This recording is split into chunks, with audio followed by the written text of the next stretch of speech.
Cześć siemanko! Dziś spróbujemy sobie tutaj ogarnąć na kanale pada do Xboxa One S bądź Xboxa Series S. W zasadzie to te same pady, różnią się jednym przyciskiem, więc nie będziemy ich tutaj jakoś specjalnie rozdzielać. Generalnie co się stało?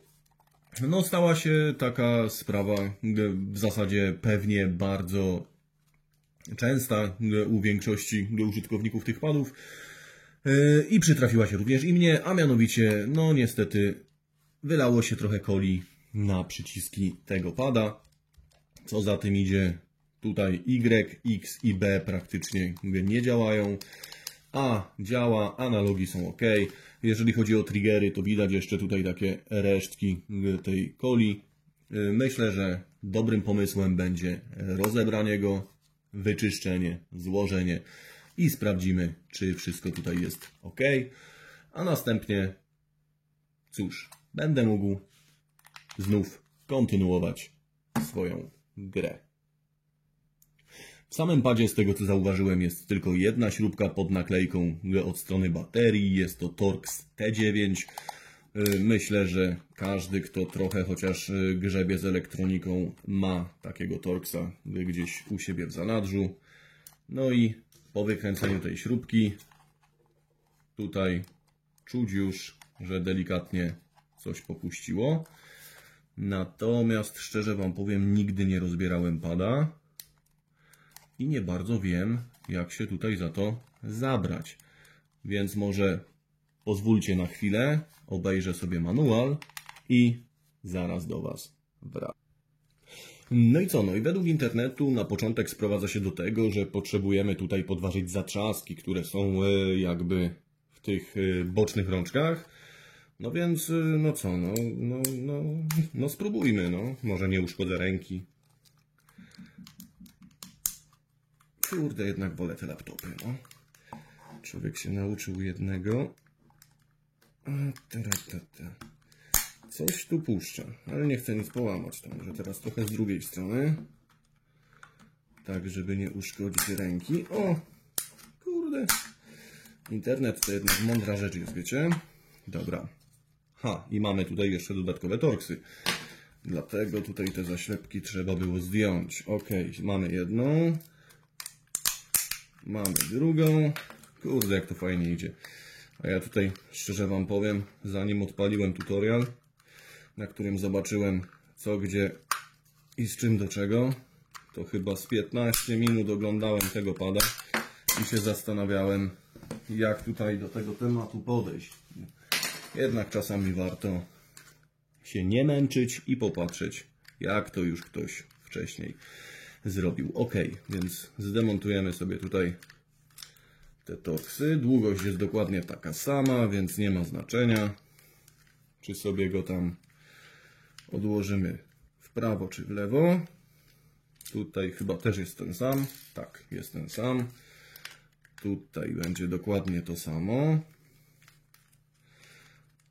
Powiem Wam, mam dwa pady. Jednego czarnego, jednego tego białego i gdzieś w tym białym mam dużo lepiej wyważone wibracje. Gdzieś ogólnie feeling używania tego białego jest według mnie troszkę lepszy.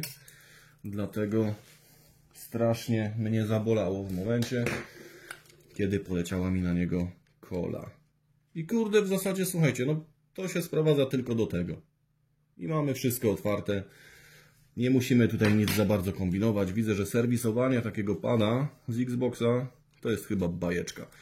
Dobra, tutaj sobie możemy już popatrzeć na te przyciski, zdemontować to i poczyścić. Co tutaj? Ok. No i to sobie tutaj możemy całe wyjąć. Delikatnie. Cyk. I co my tutaj więcej mamy? Mamy Bluetooth, mamy te wszystkie inne akcje. Nawet nie wiedziałem, że w samych triggerach są też dodatkowe silniczki wibracyjne. Spójrzcie. Widzicie? Tu jest mały silniczek wibracyjny i tutaj też. Także temu ta haptyka jest taka fajna. Ok. Tylko teraz tutaj muszę się dobrać do tych przycisków, które się kleją od coli. I jak to tu jeszcze... Bo to by trzeba było wyłupić, żeby dojść do tej gumki. I co tutaj więcej? No, wychodzi na to, że będę musiał zdemontować tą płytę. I chyba tak do tego dojdę. Tak, niestety. Nie ma, że boli, jak to mówią. Muszę zdemontować silniczki wibracyjne, które mi tutaj bez problemu wyjdą. OK. No dobra, no tylko to. I co tutaj jest jeszcze na kablu? Kurde, trochę druciarstwo tutaj porobili, wam powiem. Cofam to, co powiedziałem. Nie jest to aż takie fajne, jakby się mogło wydawać. No ale dobra. OK. Może nie będzie tak źle. Ten silniczek sobie tutaj włożę z powrotem. OK.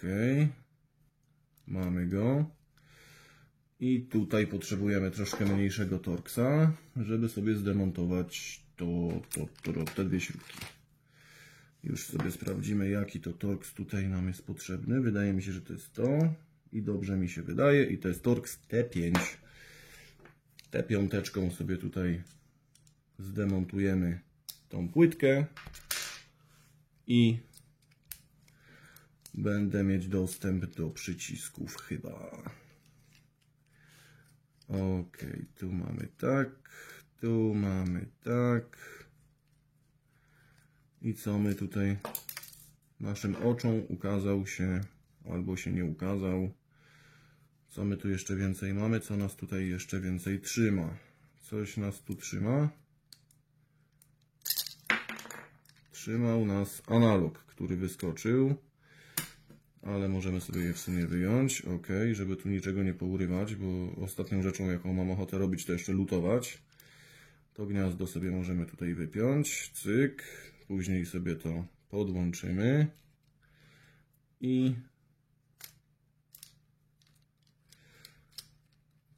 jack nam tutaj wyskoczył. Dobra, na bok. I doszliśmy tym sposobem do przycisków, a raczej do płytki z przyciskami, którą też będzie trzeba zdemontować. O siusiu, to powiem wam, nie jest wcale taka szybka akcja, żeby sobie takiego pada później wyczyścić. No, nie jest lekko. Dobra, muszę następne śrubki wykręcić. Tutaj już jakby B mam na wierzchu. Co tutaj mamy?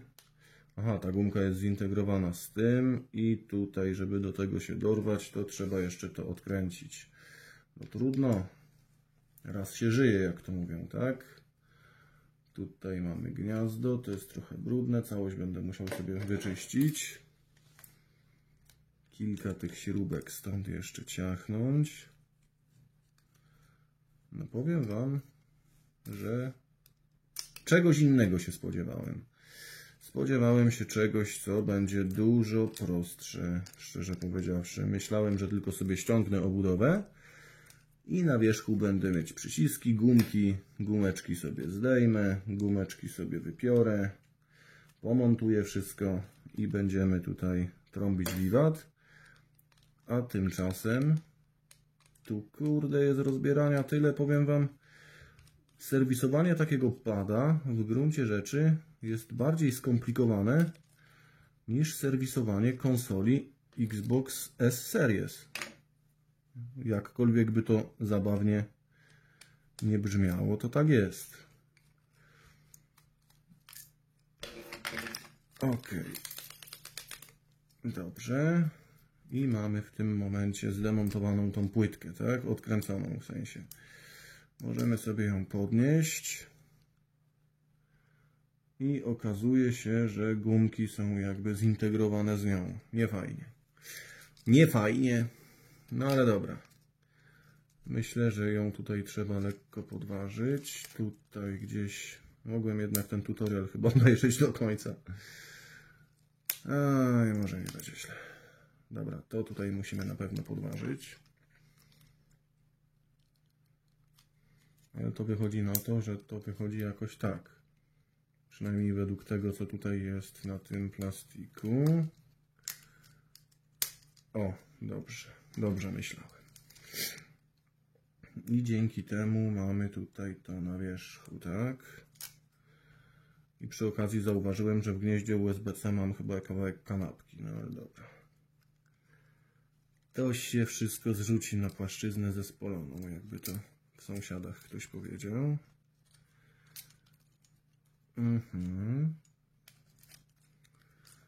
No nie ma lekko, chłopaki i dziewczyny, nie ma lekko. Z laptopami jak człowiek robi, to już przywyknięty i jest jakby prościej, nie? Widzicie, tutaj coś się też wcześniej mi wylało. Jest brudne. Wyostrzymy. Łapniemy tę ostrość, czy nie łapniemy? Cholera jasna. Nawet ty mi będziesz tutaj teraz robił akcję. O, widzicie? To tutaj jest całe pozalewane. No więc plan jest taki, że muszę to sobie zdemontować, wymyć, bo tutaj widzę, że styki też niechcący podlałem. I jak sobie już całość tutaj wymyję, to złożę i będę trzymał kciuki sam za siebie, żeby zadziałało. Mam nadzieję, że wy również za mnie kciuki trzymiecie.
No i co? No i pad wstępnie jest skręcony. Tutaj jeszcze momentami blokuje się analog, ale myślę, że działa bez problemu, więc to dla mnie przynajmniej nie będzie problemem. Myślę, że z czasem się tutaj odklei.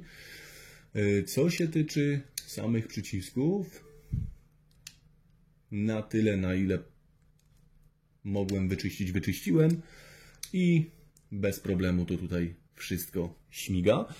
Złożę go zaraz i sprawdzimy jeszcze programem diagnostycznym, czy wszystko jest z nim jak najbardziej ok.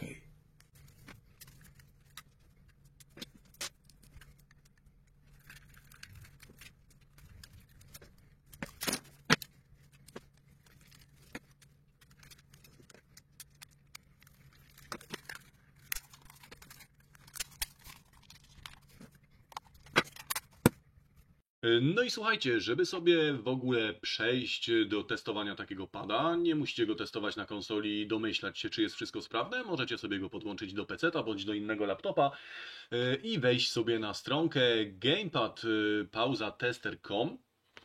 Podłączamy wtedy, nawet bez baterii, takiego pada przez kabel USB-C i jak widzicie tutaj na ekranie, otwiera się nam cały applet, gdzie możemy sobie przetestować poszczególne przyciski. I tak sprawdzamy. Jeden trigger działa, drugi trigger działa, góra działa, dół działa, przycisk analogu tutaj działa, działa jak najbardziej górny, przycisk dolnego działa, wszystkie osie działają, mamy przycisk lewo, mamy przycisk prawo, góra, dół, wszystko ok, mamy jeden przycisk tutaj, drugi przycisk tutaj i wszystkie przyciski bezproblemowo Y, X, B, A śmigają. Co za tym idzie, udało się nam wyczyścić i doprowadzić do porządku tego pada i mam nadzieję, że posłuży mi jeszcze przez lata.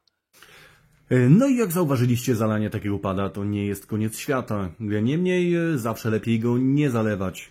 Czy jesteście w stanie sobie poradzić z rozebraniem i wyczyszczeniem takiego pada w warunkach domowych alkoholem izopropylowym czy jakimś innym środkiem do czyszczenia? Myślę, że jak najbardziej tak. Natomiast jak widzieliście na filmie, jest to troszkę bardziej skomplikowane niż myślałem, że będzie. No i co? No i ja w tej chwili mogę sobie kontynuować swoją grę na moim ulubionym padzie. Natomiast wy, jeżeli filmik się podobał, zostawcie łapę w górę. Jeżeli filmik się nie podobał, zostawcie łapę w dół. Natomiast jeżeli uważacie, że ten content do was trafia i bierzcie pod uwagę, że głównie jest to kanał skierowany w stronę retro, myślę, że śmiało możecie rozważyć subskrypcję. Z mojej strony tyle. Dzięki. Cześć.